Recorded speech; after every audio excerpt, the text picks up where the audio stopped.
Hello and welcome, my amazing friends. Today we are starting something very special.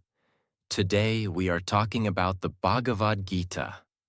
And before we go deeper, let me say something clearly. This is not a religion video. This is not about trying to make you follow any tradition. This is not about forcing any belief on you. This is not about saying one group of people is right and everyone else is wrong. This is about life. This is about your pain, your confusion, your fear, your overthinking, your purpose, your mind, your inner battle. That is why this book matters so much. The Bhagavad Gita is one of those rare books that does not speak only to one country, one culture, or one time.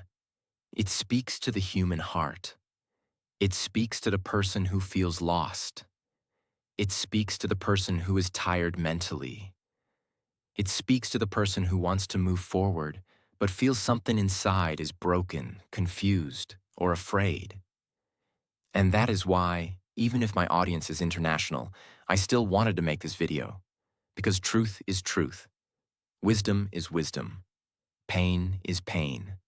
Fear is fear. And human struggle is the same everywhere. A confused mind in India is still a confused mind. A broken heart in America is still a broken heart. A fearful person in Europe is still a fearful person. A lost soul anywhere in the world still wants the same thing: peace, clarity, strength, meaning, direction. And this book speaks directly to those things. I am making this video because, in my own way, this book truly changed me. Not because it gave me some magic formula, not because it made life easy, not because suddenly every problem disappeared, but because it changed the way I looked at struggle. It changed the way I looked at fear. It changed the way I looked at responsibility. It changed the way I looked at pain. And most importantly, it changed the way I looked at myself. This book made me understand that many of the answers we are desperately searching for outside are actually connected to something deeper inside us. That is why I truly believe this book carries answers to the deepest questions people ask in life. Questions like, why am I suffering? Why am I so confused? Why do I overthink so much? Why do I feel afraid even when I know what I should do? How do I stay calm in difficult times? How do I control my mind? How do I do my duty when my heart feels weak? How do I live with peace in a world full of pressure? How do I become strong without becoming hard? How do I keep going when life feels heavy? The Bhagavad Gita does not answer these questions in a cheap way. It does not give shallow comfort. It does not just tell you to be positive and move on. No, it goes deeper. It enters the battlefield of the human mind. And that is why this book is so powerful. Because the Bhagavad Gita begins not with celebration, not with victory, not with peace, but with a breakdown. A strong man breaks down. A warrior loses clarity. A capable person becomes confused. A person with great skill suddenly does not know what to do. And if we are honest, that is where many people are today. They are not weak. They are not useless. They are not empty. They are just internally fighting a battle no one else can see. The Bhagavad Gita is not just a book of words. It is a mirror. It shows you your fear. It shows you your attachment. It shows you your ego. It shows you your weakness. But it also shows you your hidden strength. It reminds you that your confusion is not the end of your story. It reminds you that your breakdown can become the beginning of your awakening. It reminds you that inside your pain, there can still be purpose. Inside your fear, there can still be courage. Inside your uncertainty, there can still be truth. So in this video, I do not want to explain this book like a dry lesson. I want to bring it to life. I want to explain it in very simple English. I want to explain it in a deep, spiritual, motivational, and powerful way. And I want every person listening to feel as if this wisdom is speaking directly to them. Because maybe it is. Maybe this is not just a video for you. Maybe this is a message for your life right now. So stay with me until the end. Open your mind, open your heart, and let this wisdom enter your life slowly. Because sometimes one truth, deeply understood, can change the direction of your whole life. Chapter 1. The moment a strong person breaks inside. Listen carefully. Before the Bhagavad Gita gives answers, it first shows us a human being in pain. That human being is Arjuna. Arjuna is not a weak man. He is not lazy. He is not foolish. He is not a person with no ability. He is strong. He is disciplined. He is respected. He is skilled. He is a warrior. But in the most important moment of his life, he breaks down. That is where the Gita begins. And this is very important. Because the first chapter of the Bhagavad Gita gives one of the most powerful lessons in life. Even strong people can collapse inside when the battle becomes personal. Sometimes people think only weak people cry. Only weak people feel fear. Only weak people become confused. Only weak people want to run away.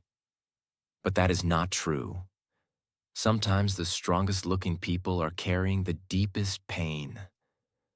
Sometimes the person who smiles outside is breaking inside.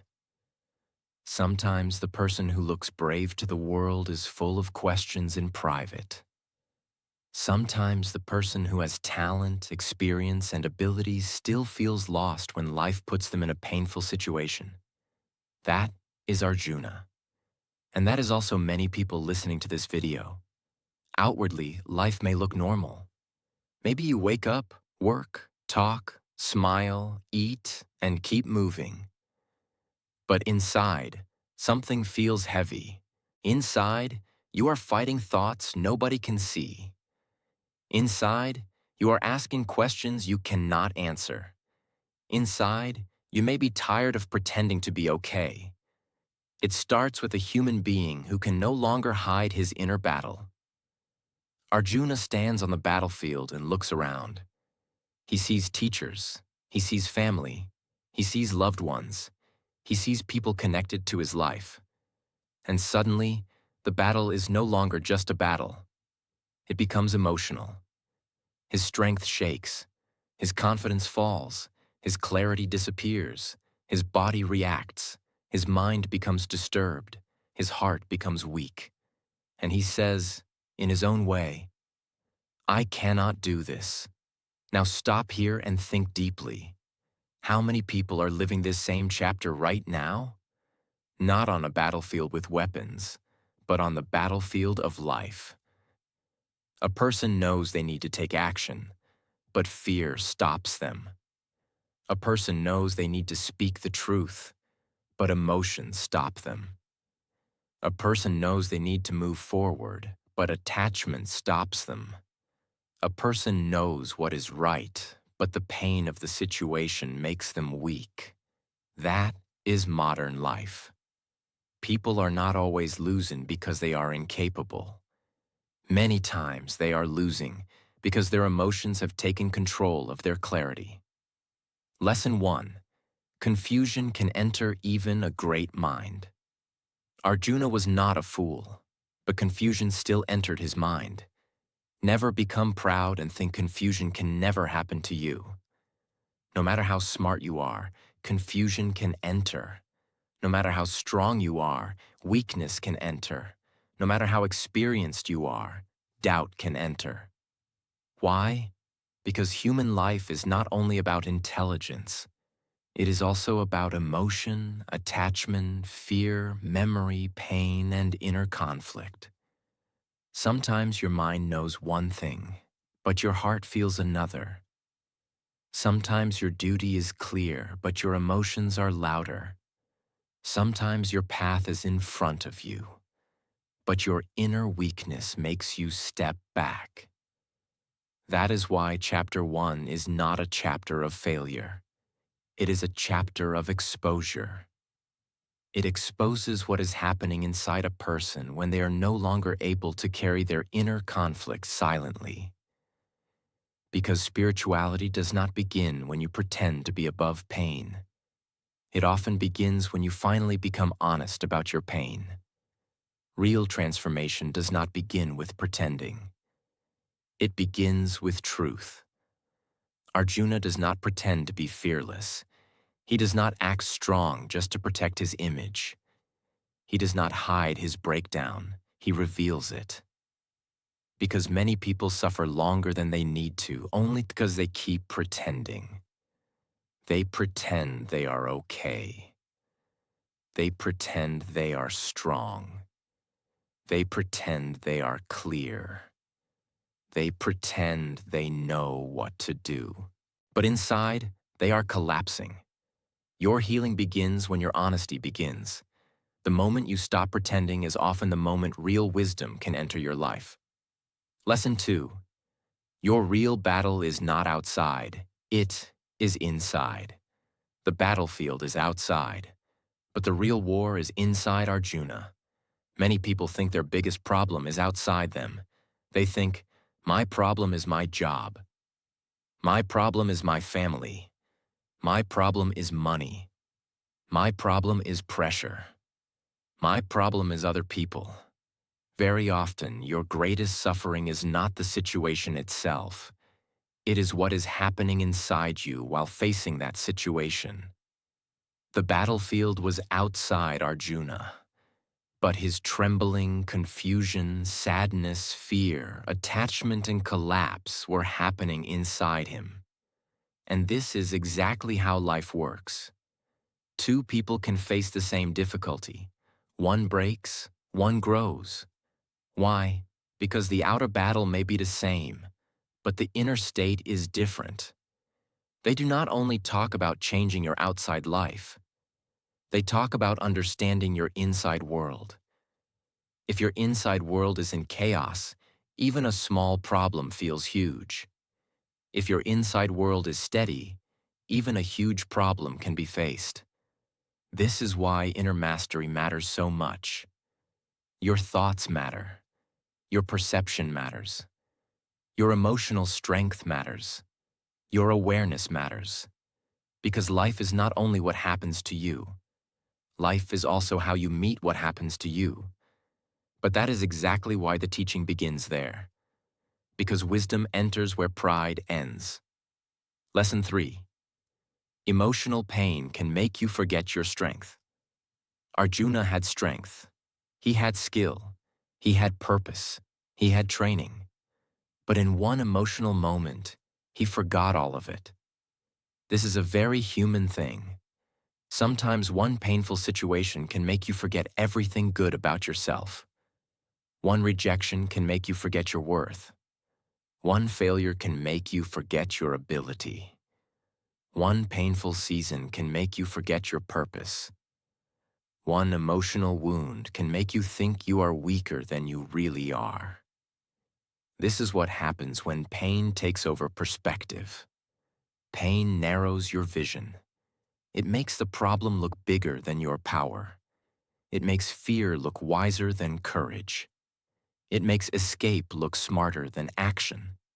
It makes weakness feel like truth. Just because you feel weak does not mean you are weak. Just because you feel lost does not mean you have no path.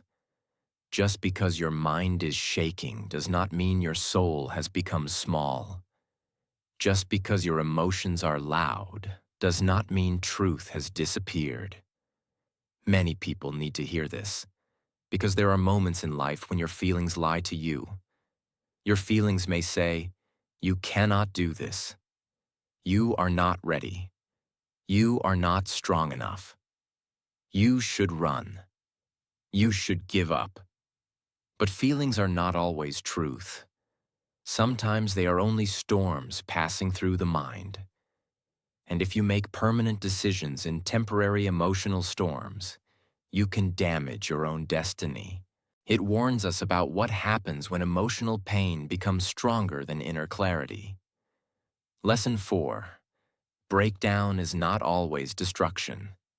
Sometimes it is the beginning of wisdom. Arjuna's breakdown feels negative. It feels painful.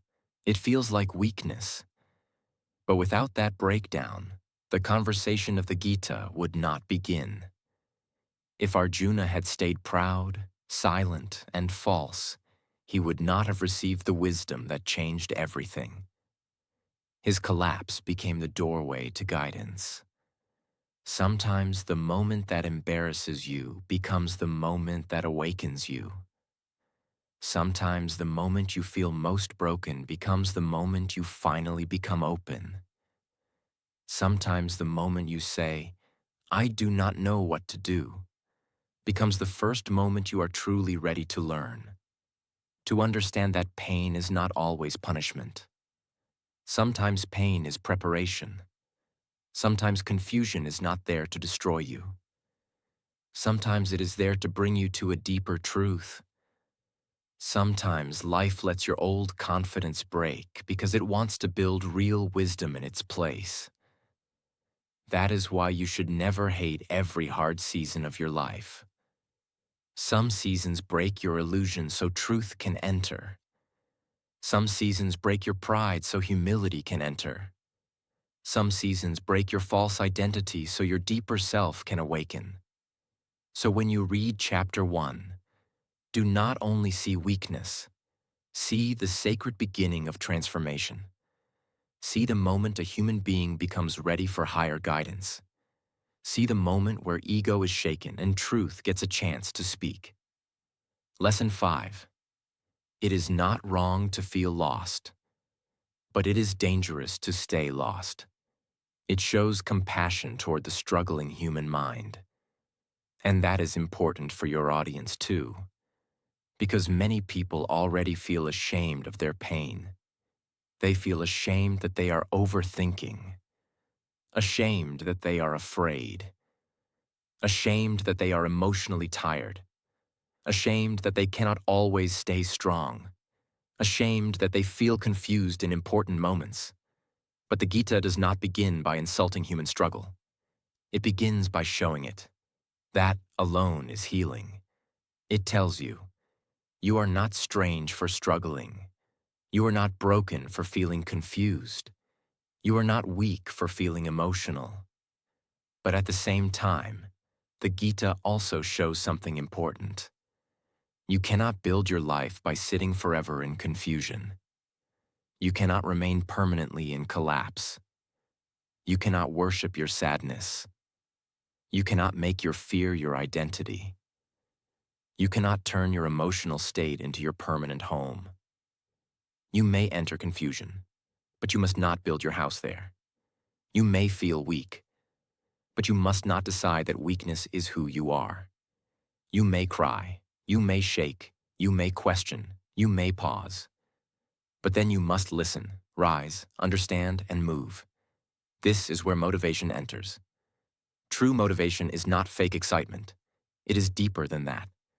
True motivation is the moment you realize, yes, I feel lost, but I do not have to remain lost. Yes, my mind is disturbed, but I can learn to steady it. Yes, I feel pain, but pain does not have to become my future. Yes, I am confused, but confusion can become clarity if I am willing to learn. That is real inner power. Today, millions of people are living in this chapter. They look fine outside, but inside, they are mentally exhausted. They are carrying fear of the future, pressure from the world, pain from the past, questions about purpose, confusion about decisions, weakness in moments when they need strength. Many of them do not need more noise. They do not need more pressure. They do not need more fake motivation. They need wisdom. They need something that understands their inner battle. They need something that speaks to the part of them that is silently collapsing. They need something that does not only tell them to work harder, but teaches them how to see clearly when their heart feels heavy. That is why this chapter is so powerful. It says, before action, understand your condition. Before victory, face your inner collapse. Before wisdom transforms you, honesty must open you. If we go even deeper, Chapter 1 teaches that the first step of spiritual growth is not perfection. It is awareness. Awareness of your attachment. Awareness of your emotional weakness. Awareness of your fear. Awareness of your confusion. Awareness of the fact that you cannot save yourself with ego alone. Many people think spirituality means always looking peaceful, always sounding wise, always acting calm. But that is not how it begins. Spiritual awakening often begins when a person sees clearly. My mind is not in control. My emotions are pulling me. My attachment is making me weak. My fear is shaping my choices. I need a deeper truth than my current thinking. Chapter 2. The truth about who you really are. After Arjuna breaks down in Chapter 1, Krishna begins to speak. But Krishna does not begin with a soft, surface-level answer. He does not say, "It's okay, just relax." No, he goes to the deepest truth first. He begins by showing Arjuna that his suffering is coming from a very deep confusion. And that confusion is this: Arjuna has forgotten who he really is. Because most human pain becomes so powerful only when a person begins to identify only with the body, emotions, temporary events, and outer situations. Krishna teaches Arjuna that the body changes, but the true self does not. The body is born, the body grows, the body becomes weak, the body dies. But the soul, the deeper self, the true essence of who you are, does not die. It is eternal. Krishna is teaching Arjuna, you are not just this temporary body. You are not just this moment of fear. You are not just this emotional pain. You are not just this passing confusion. You are something deeper, and this matters so much. Because the moment a human being sees life only from the body level, everything becomes frightening.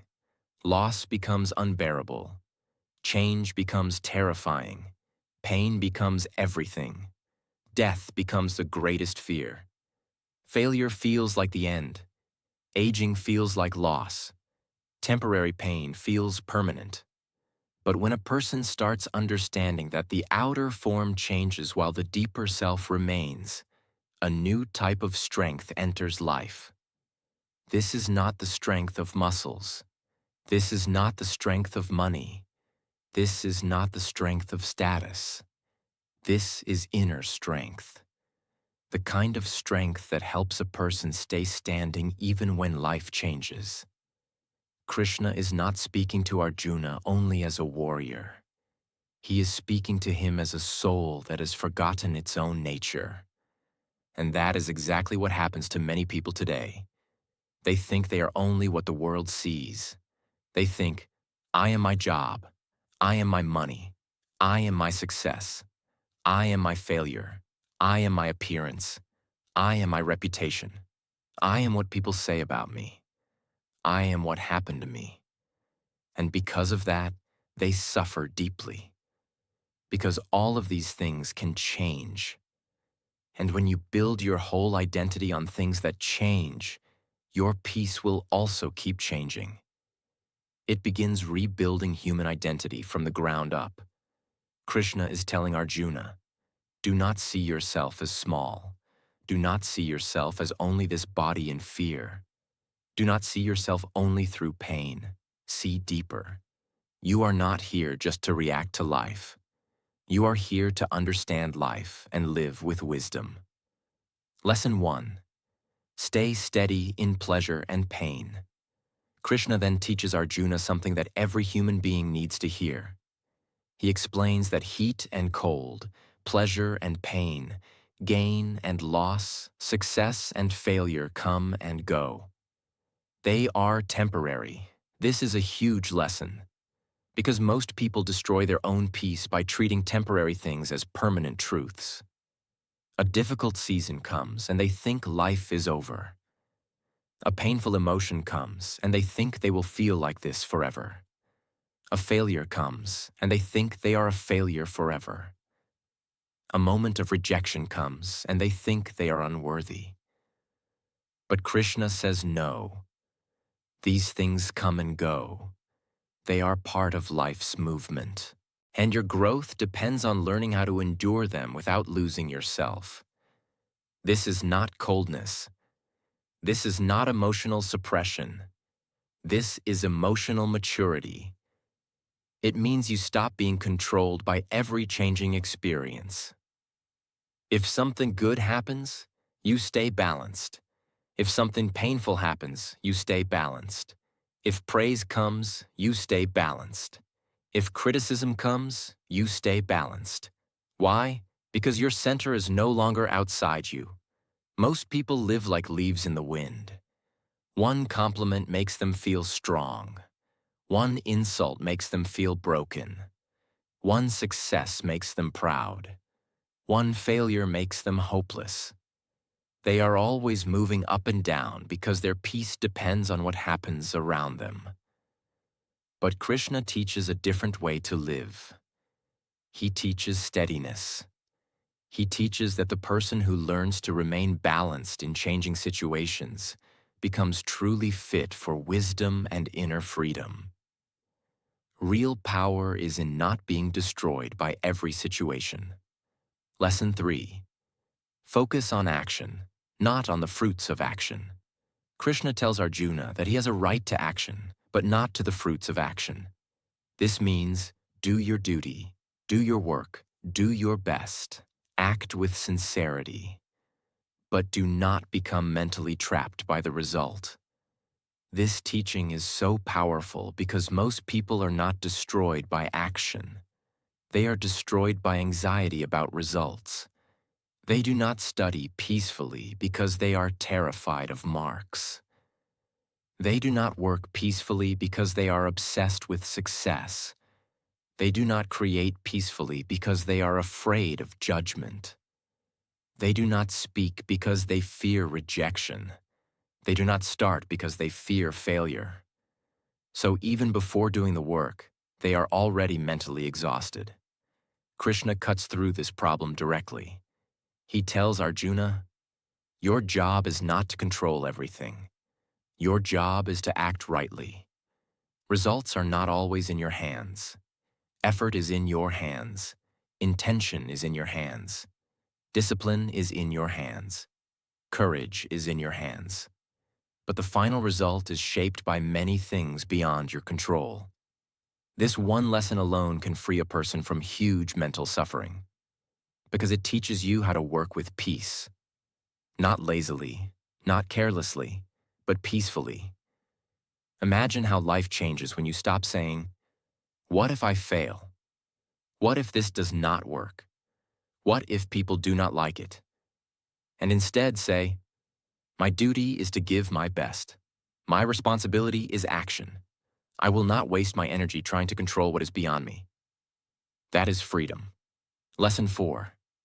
A stable mind is the beginning of wisdom. Krishna then describes the qualities of a person with stable wisdom. He explains what a truly wise person looks like. Not someone who only speaks big words. Not someone who only looks spiritual outside, but someone whose mind has become steady. A wise person is not dragged here and there by desires. A wise person is not broken by fear. A wise person is not intoxicated by pleasure. A wise person is not burning with anger over every small thing. This person has learned to stay centered. This is important because many people think wisdom is only knowledge. But Krishna shows that wisdom is also a state of being. You can read many books and still be unstable. You can speak beautifully and still be weak inside. You can sound intelligent and still be ruled by anger, fear, desire, and ego. So what matters is not only what you know. What matters is what your inner state has become. Lesson 5. When desires endlessly pull your mind outward, your peace disappears. When your senses control you, your clarity disappears. When your attachment becomes too strong, your suffering becomes deep. So if you want wisdom, you must also learn inner discipline. It gives a complete foundation for life. Know who you are. Accept that life changes. Do your duty without attachment to results. Build a stable mind. And from that inner steadiness, live your life. Chapter 3. Why you must act and never escape your duty. After hearing the deep wisdom of Chapter 2, Arjuna becomes confused again. He wonders, if wisdom is so important, if peace is so important, then why act at all? Why not leave everything and avoid difficult responsibilities? This is a very human question. Even today, people ask this in different ways. If life is stressful, why not run away? If responsibility is painful, why not avoid it? If action brings struggle, why not do nothing?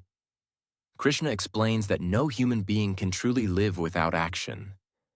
Action is part of life. Even when you think you are doing nothing, you are still acting in some way. You are thinking, choosing, avoiding, moving, responding. So the question is not whether you will act. The real question is, will you act with wisdom, or will you act with ignorance? This chapter destroys one of the biggest illusions people have. The illusion that avoiding responsibility will bring peace. Krishna teaches the opposite. He teaches that right action is necessary. Not because action is always easy, but because action is part of your growth, your duty, and your role in life. Lesson 1. Inaction is not freedom. Many people think freedom means having no duty, no pressure, no responsibility, no effort, no challenge. But Krishna shows that this is not true freedom. It is often just avoidance. You do not grow by constantly escaping what life asks from you. You do not become peaceful by running away from difficult duties. You do not become strong by always choosing comfort. This is deeply relevant today. Many people delay action because they are afraid. They say they are waiting for the right time, but often they are just afraid. They say they are protecting their peace, but sometimes they are just escaping effort. They say they are not ready, but sometimes readiness comes only after action begins. Krishna teaches that avoiding your rightful duty weakens you. Why? Because every time you run from what you know you should do, your self-respect becomes smaller. A person may fool the world for some time, but deep inside, they know when they are avoiding life.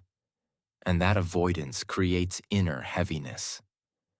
It reminds people that peace does not come only from sitting still. Peace often comes from doing what must be done with the right attitude. Lesson 2. Do your duty for the right reason. Krishna tells Arjuna to perform action without selfish attachment. This means you do not act only for greed, ego, praise, or personal gain. You act because it is right, because it is your role, because it contributes to the order of life, because it is your duty. This is called karma yoga, and it is one of the most practical teachings ever. It means your actions themselves can become a path of growth if you act with the right mindset. You do not need to leave the world to become deeper. You do not need to reject work to become spiritual. You can grow through action itself. How? By changing the inner quality of your action. For example, You can work only for ego, comparison, and praise. Or you can work with sincerity and contribution. You can serve your family with resentment. Or you can serve with love and awareness. You can build your future with anxiety and greed. Or you can build it with discipline and purpose. The outer action may look similar, but the inner energy changes everything. This is what makes the Gita so powerful for modern life. It does not tell everyone to run away to a mountain. It teaches people how to live deeply while still being fully engaged in life. That means your work can become spiritual. Your duty can become spiritual. Your discipline can become spiritual. Your action can become a path to inner growth. The third great teaching of Chapter 3. Desire is the enemy that clouds wisdom. Then Krishna identifies one of the greatest problems in human life. He says that desire, especially selfish and uncontrolled desire, is a powerful enemy. Now, desire here does not simply mean every wish or dream. It means that restless craving which takes over the mind and makes a person lose clarity. It is the energy that says, I must have this now. I cannot be peaceful without it. My whole happiness depends on getting this. If I do not get this, I will burn inside. This kind of desire becomes dangerous because it clouds wisdom. It takes away patience. It takes away balance. It takes away right judgment. A person under the control of blind desire starts doing things they later regret. They become impulsive. They become angry. They become attached. They become jealous. They become restless. Krishna explains that desire lives in the senses, mind, and intellect, and covers wisdom like smoke covers fire. What a powerful image! The fire is there, but smoke hides it. In the same way, your deeper wisdom may still be inside you, but uncontrolled desire can hide it. That is why so many people know the right thing but do the wrong thing. They know discipline is better, but choose comfort. They know honesty is better, but choose appearance. They know peace is better, but choose restless chasing. This teaches that if you want to live wisely, you must learn to govern desire instead of being governed by it. This does not mean killing all ambition. It means purifying ambition. It means wanting things without becoming their slave. It means having goals without losing your soul. Lesson 3. Live as an example. Krishna also says something very powerful. He explains that great people influence others by the way they live. Whatever a leading person does, others follow.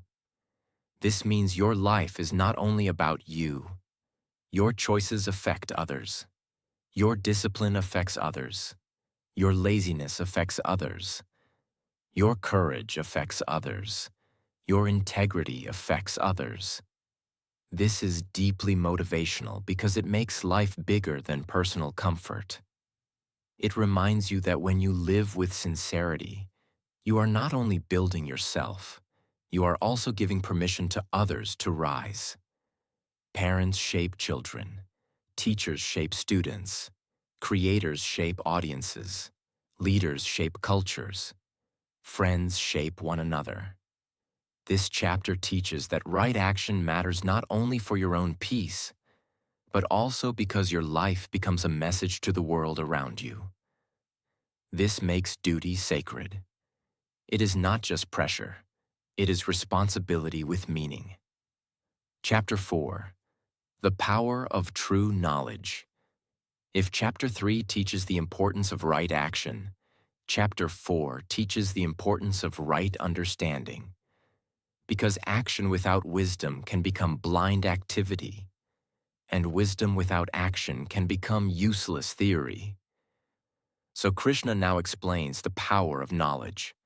Not just information, not just facts, but knowledge that transforms how you live. Lesson 1. true wisdom is ancient, timeless, and always relevant. Krishna tells Arjuna that this wisdom is not new. It is ancient. It had been known by great beings before. This is a beautiful reminder that truth does not become weak just because it is old.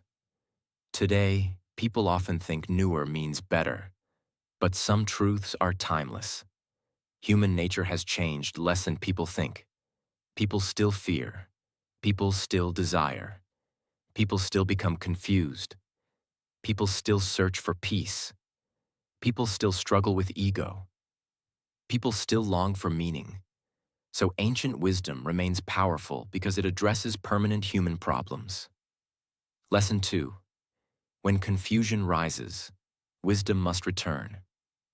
Krishna explains that whenever righteousness declines and confusion becomes great, he appears to restore balance. On one level, this is a spiritual teaching about divine intervention. But on another level, it also carries a powerful inner message. Whenever darkness rises in your life, truth must rise too. Whenever confusion becomes strong, clarity becomes necessary. Whenever your lower nature becomes dominant, your higher awareness must awaken. It tells you not to believe that confusion has the final word. It tells you that truth can return, balance can return, wisdom can return. The higher part of you can rise again. Even if you have lived in ignorance, there is still a path back. Even if you have made mistakes, there is still a path back. Even if your mind has become polluted by ego, fear, or desire, there is still a path back. Why? Because knowledge has the power to burn ignorance. Lesson 3. Right knowledge burns the chains of the past. Krishna describes knowledge like fire. Just as fire reduces wood to ashes, true knowledge burns the effects of ignorance. Many people live chained to their past. Their old mistakes control them. Their old wounds control them. Their old habits control them. Their old self-image controls them. They think, this is just who I am. I cannot change. My past is too heavy. My mistakes define me. Wisdom can burn through old bondage. Not fake positive thinking, not denial, real understanding. Because when you deeply understand life, yourself, action, and truth, many old chains begin to lose their power. For example, a person trapped in guilt can begin to act differently when wisdom shows them how to learn rather than live in self-hatred. A person trapped in attachment can begin to let go when wisdom shows them the temporary nature of outer things.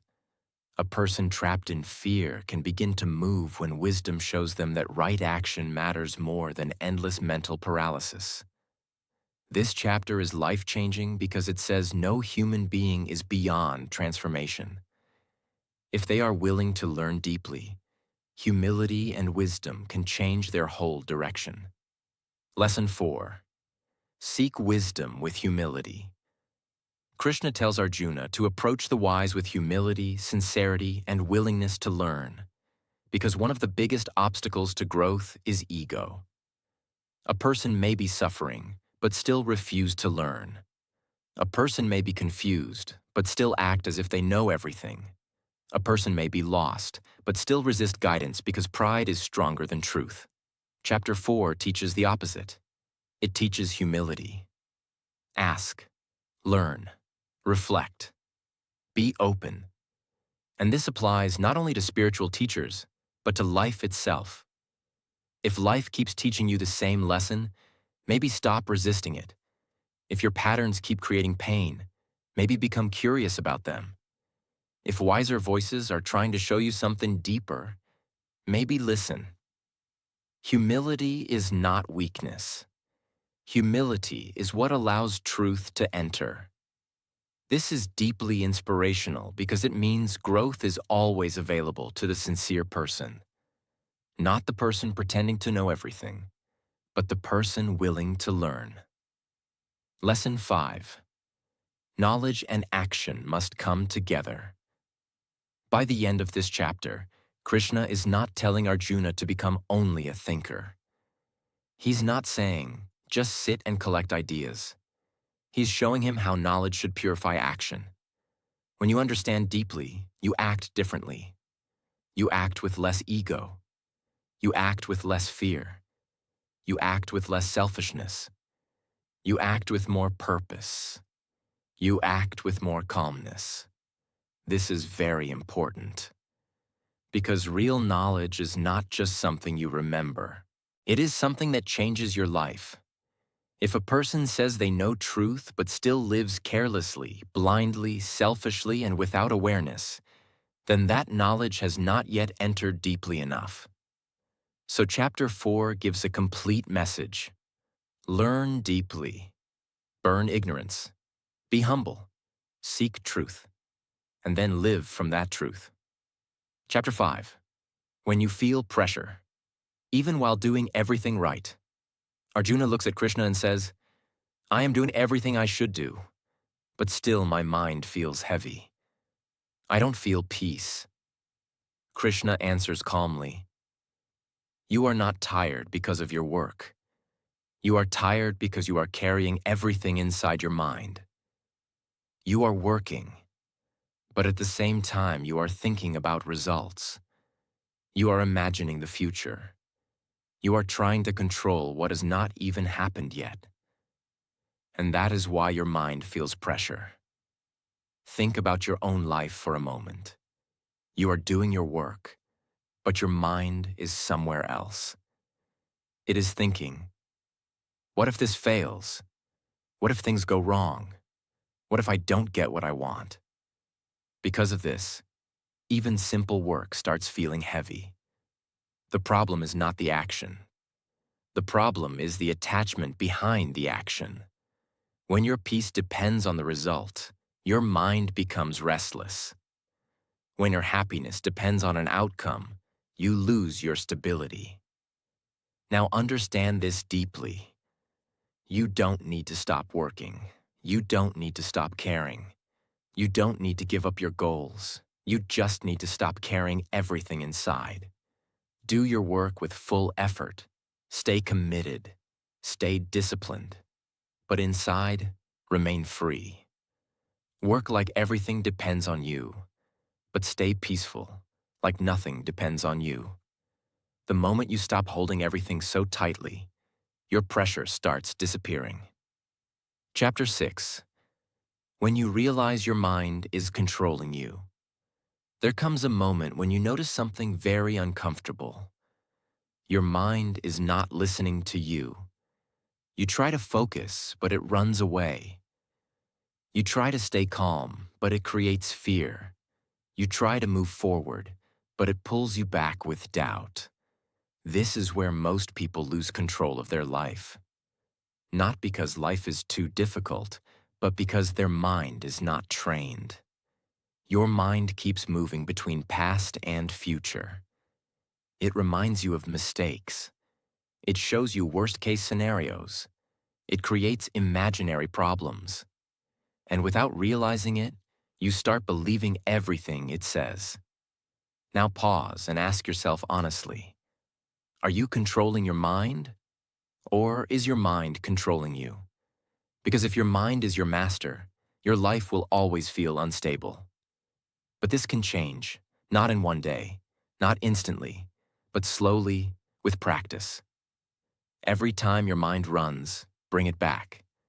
Every time it creates fear, bring it back. Every time it goes into overthinking, bring it back. Again and again. At first, it will not listen. It will feel difficult. You will feel like nothing is changing. But if you stay consistent, something powerful begins to happen. Your mind starts becoming calmer. Your thoughts start slowing down. Your reactions start becoming controlled. And one day, you realize something important. The same mind that once controlled you is now working for you. A controlled mind can stay calm in chaos, take action without fear, and focus without distraction. That is real strength. Chapter 7. When you stop believing everything your mind says. Most of the confusion in your life is not because life is complicated.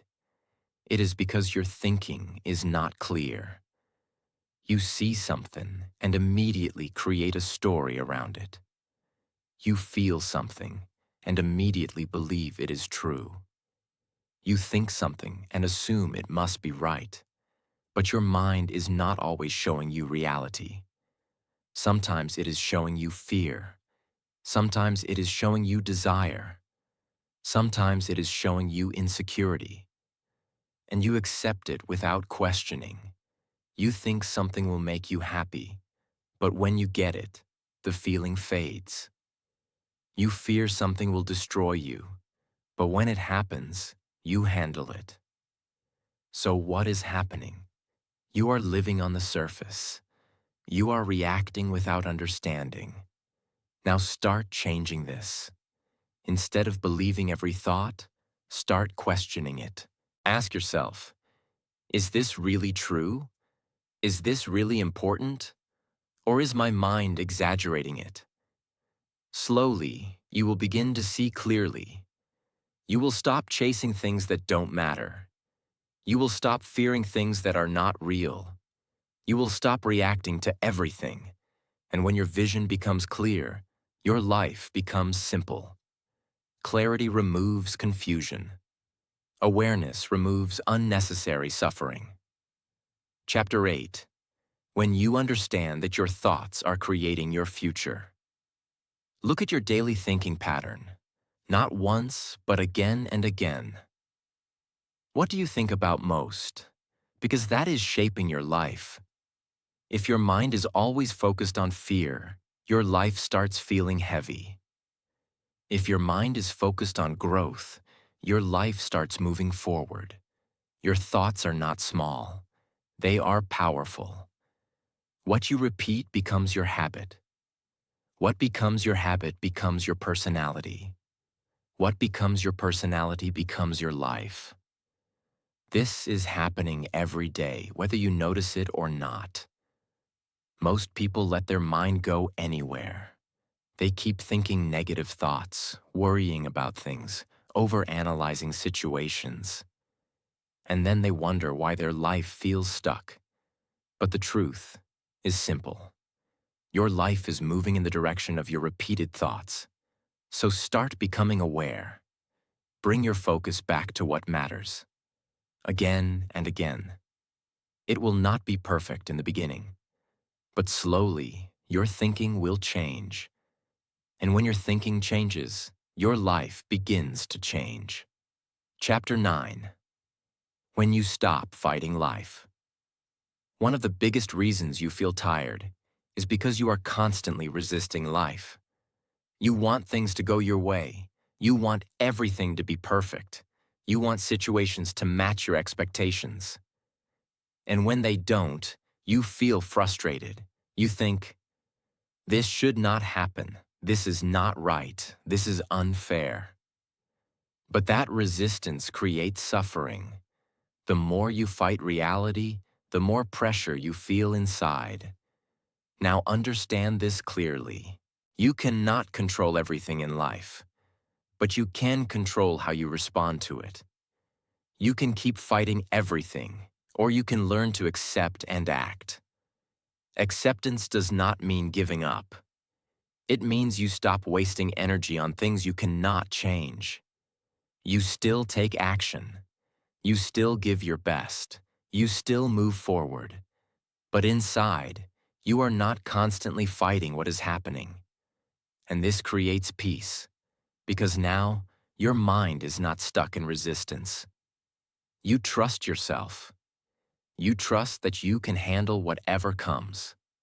And that trust removes fear. You become calm, not because life becomes easy, but because you stop fighting every moment of it. You don't need to change everything outside. You need to understand what is happening inside. When you stop holding too tightly, your pressure disappears. When you train your mind, your life becomes stable. When you see clearly, your confusion disappears. When you control your focus, your future becomes powerful. When you stop fighting life, your peace returns. And this is where real change begins. Chapter 10. When you start seeing power everywhere. There comes a moment when your thinking begins to change. Earlier, you were only focused on your problems, your fears, your small struggles. Everything felt heavy because your vision was limited. But now something shifts. You begin to notice something different. You start seeing strength in places you ignored before. You start seeing beauty in simple things. You start seeing intelligence in how life works. And slowly, your perspective expands. Instead of asking, "Why is this happening to me?" you start asking, "What is this teaching me?" Instead of feeling small in every situation, you begin to see that life is much bigger than your current problem. Look around you. There is power in nature. There is discipline in time. There is intelligence in how everything moves. Nothing is random. When you start seeing this, something changes inside you. Your mind becomes less negative. Your thinking becomes more mature. Your reactions become calmer. Because now you are not trapped in your small view. You are connected to something bigger.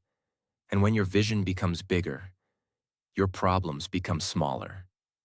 This is not imagination. This is awareness. The more you see clearly, the more you understand that life is not working against you. It is constantly showing you strength, balance, and order. And once you start seeing this, your mind stops feeling weak. Because now, you are no longer alone inside your small thinking. Chapter 11. When your ego breaks and you see reality. There are moments in life when your old thinking cannot survive anymore. Moments so powerful that they break your ego. Until now, you thought you understood life. You thought you knew what is right. You thought you were in control. You thought everything was about you. But suddenly, you see something bigger, something that makes you realize you are not the center of everything. Life is much bigger than your plans, much bigger than your fears, much bigger than your control. And in that moment, your ego shakes. This can feel uncomfortable because your identity starts breaking. Your old beliefs start falling. Your assumptions start collapsing. But this is not destruction. This is awakening. Because ego always keeps you limited. It makes everything personal. It makes you react to everything. It makes you believe you are always right. But when ego breaks, clarity enters. You stop taking everything personally. You stop reacting to everything emotionally. You stop trying to control everything. You become quieter inside. And in that quietness, you start seeing truth. Not through your ego, but through awareness. This is one of the most powerful transformations in life. When you stop living from ego and start living from understanding. Chapter 12. When your heart becomes calm and steady. Strength is not only in the mind. Strength is also in the heart. There are people who look strong outside, but inside they are restless, angry, and unstable. And there are people who look simple, but inside they are calm, steady, and peaceful.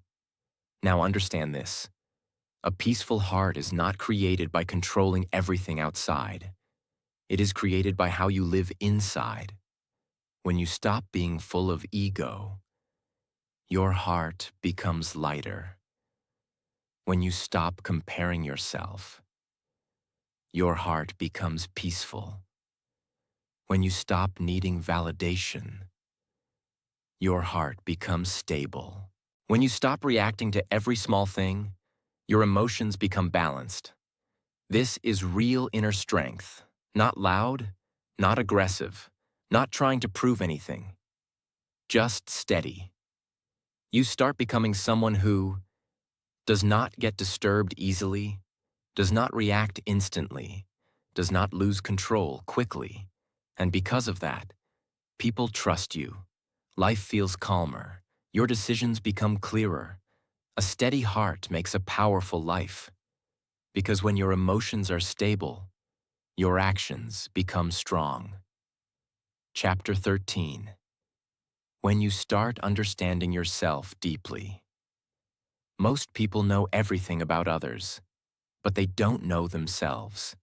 They know what others are doing. They know what others are saying. They know what others think about them. But when it comes to their own mind, they are not aware. Now look at yourself. You have a body. You have thoughts. You have emotions.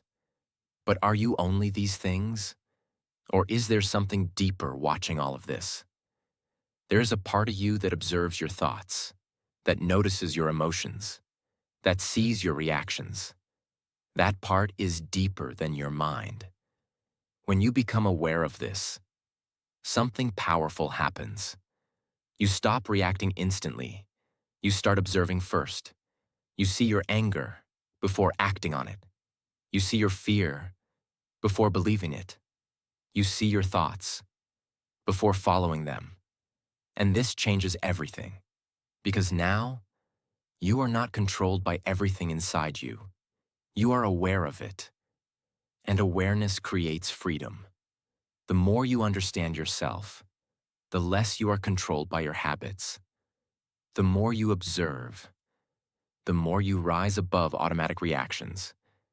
And slowly, you become conscious, not just living, but understanding life while living it. Chapter 14. When you understand why you behave the way you do. Have you ever noticed? Sometimes you feel calm and clear. Sometimes you feel restless and distracted. Sometimes you feel lazy and heavy. Your behavior keeps changing, and you think, this is just how I am. But look deeper. Your state is not random. It is influenced by your habits, your environment, your thinking, your actions. Sometimes you are driven by clarity, sometimes by desire, sometimes by laziness. And each state creates a different version of you. When you are clear, you act with purpose. When you are restless, you chase things without thinking. When you are lazy, you avoid action. Now the question is, which version of you is leading your life? Because whatever dominates your mind, dominates your life. If you stay in clarity, your life moves forward. If you stay in restlessness, your life becomes chaotic. If you stay in laziness, your life becomes stuck. So what should you do? Become aware of your state, and slowly, choose better. Choose clarity over confusion. Choose discipline over laziness. Choose awareness over impulsive behavior. This is how you change your life, not in one big step, but in small daily choices. And those choices shape your future. You are not here to stay confused. You are not here to stay controlled by your mind. You are not here to live in fear, ego, or restlessness. You are here to understand, to grow, to rise. Step by step, your vision becomes bigger, your ego becomes smaller, your heart becomes calmer, your awareness becomes deeper, your life becomes stronger, and slowly, you become someone who is no longer lost inside life, but someone who understands it. Chapter 15. When you stop living for what will not last. Arjuna stands quietly. Something inside him is no longer the same. He's not fully transformed yet, but he is no longer lost like before. He's beginning to see. Krishna speaks, calm and direct. You are giving your life to things that are temporary, and expecting permanent peace from them. Look at your life honestly. Everything you are chasing, everything you are afraid to lose, everything you are stressing about, it is all changing every moment. Nothing stays the same. Not your position, not your success, not your struggles, not even your identity. Yet you live as if everything is permanent. You build your emotions on things that are constantly shifting. That is why your peace keeps breaking. You celebrate what will fade. You fear what will pass. You attach yourself to things that cannot stay. And in doing that, you lose connection with what is always within you. Life is like a tree. What you see outside, your work, your image, your problems, these are just branches. They change with time, with seasons, with situations. But what holds everything together is hidden. Your roots, your awareness, your inner clarity, your deeper self. If your roots are weak, even success will feel unstable. Even happiness will feel temporary. But if your roots are strong, even in chaos, you remain steady. So stop investing your entire life in what will not last. Build something inside that does not depend on circumstances. Because the moment you understand what truly matters, you stop wasting energy on what doesn't. And that is where real peace begins. Chapter 16. When you take responsibility for who you become. There is something inside you that you cannot ignore. You have felt it many times. One part of you wants to rise. It wants discipline, growth, clarity, truth. Another part of you wants comfort, distraction, excuses, and escape. This is not confusion. This is your inner battle. Some days you wake up with focus, you feel strong, you want to improve, you act with intention. And other days, you delay everything. You avoid effort. You fall into habits that weaken you. Both versions exist inside you. The question is not which one exists. The question is, which one are you feeding? Because your life is not shaped by what you know. It is shaped by what you choose daily. Every time you ignore discipline, you strengthen weakness. Every time you choose effort, you strengthen power. Every time you react with anger, you lose control. Every time you pause, you gain control. No one is forcing your life in any direction. You are doing it through your repeated choices. So stop saying, "This is just how I am." You are not fixed. You are being created every day. When you choose clarity over confusion, you rise. When you choose action over delay, you grow. When you choose awareness over impulse, you become stronger. And slowly, without even noticing, your higher self becomes your natural state. Chapter 17. When you change what you believe about yourself. Your life is not controlled by your situation as much as it is controlled by what you believe. Two people can stand in the same place, face the same challenge, and yet live completely different realities. One sees possibility, the other sees limitation. One takes action, the other holds back. The difference is not the situation. It is belief. What you believe about yourself shapes everything. It decides how you think, how you act, how you respond, and how far you go. If you believe you are not ready, you will hesitate. If you believe you are not capable, you will stop trying. If you believe life is against you, you will feel stuck even when opportunities are around you. But here is the truth most people ignore. Your belief is not reality. It is something you have built over time. It came from your past, from what people told you, from what you repeated in your mind again and again. And because you repeated it, it started feeling like truth. But anything that is built can be changed. The moment you start questioning your belief, your thinking changes. The moment your thinking changes, your actions change. And when your actions change, your life begins to move in a new direction. So be careful what you accept as truth inside your mind, because what you repeat becomes your belief, and what you believe becomes your life. Chapter 18. When you finally decide to rise, now everything becomes quiet. The confusion that once controlled you is no longer as strong. The fear that once stopped you does not feel as powerful. The overthinking that once trapped you is slowly fading. Not because life became easy, but because you started understanding.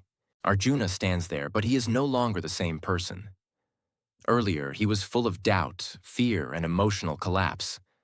Now he is steady, not perfect, but clear. And in that moment, Krishna does not force him. He does not command him. He simply leaves him with awareness. Now you see. Now you understand. Now the choice is yours. This is the most important moment of your life too, because no one can live your life for you. No one can make your decisions.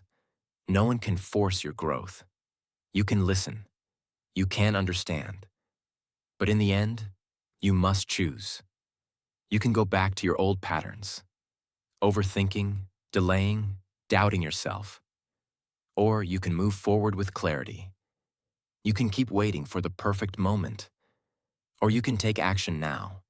You can stay controlled by fear. Or you can act despite it. Everything you need is already inside you.